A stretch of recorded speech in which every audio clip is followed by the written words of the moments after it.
disbelief makes you depressed. This is not the time where you can start finagling with spirits of darkness. Oh my goodness. You're going to mess around and let your disbelief turn into depression.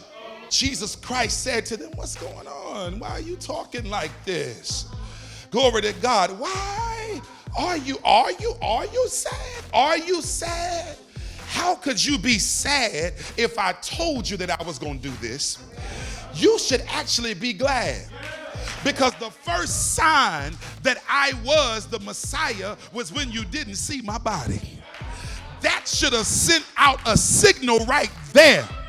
Y'all, let's stop mourning. Jesus ain't here.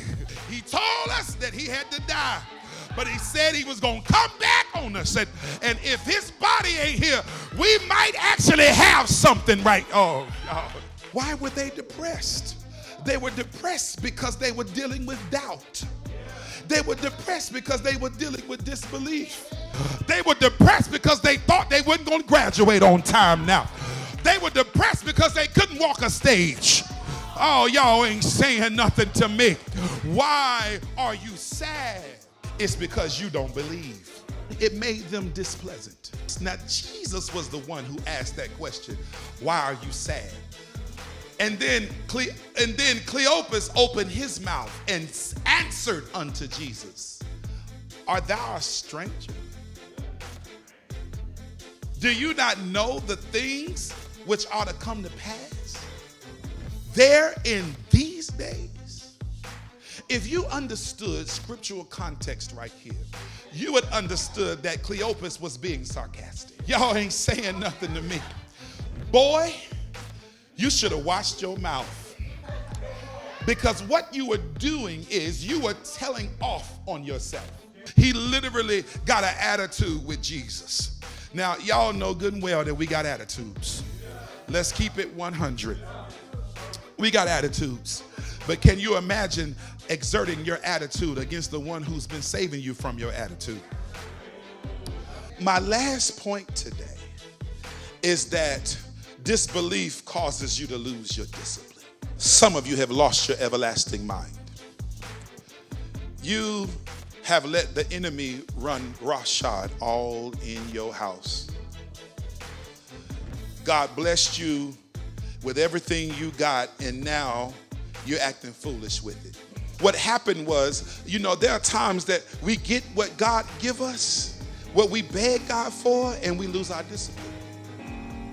We forget, we have a lapse of memory, we get ungrateful, and now just like the apostles, now we are losing our grips on reality. Who's holding the burden? Glory to God. I come to tell you that you might be depressed, but God is displeased. You might be doubting, but God is actually disturbed. You might be, oh my God, the one who's out there acting crazy, but God is the one who's holding the hope. See, the revelation behind this is that the one who's holding the burden is the same one who's holding the bag. The bag is the one who's handling the business. You done messed around and made God disturbed with your unthankful self, holding on to your complaints in the middle of COVID-19. Glory to God. Essentially what you're doing is you're messing up your bag. But I come to tell you right now, I rebuke the devil. I rebuke the spirit of complaining. I rebuke the spirit in our minds that would cause us to disbelieve. I rebuke these burdens off of God. Y'all ain't saying nothing to me. I said I no longer want to be a burden on God.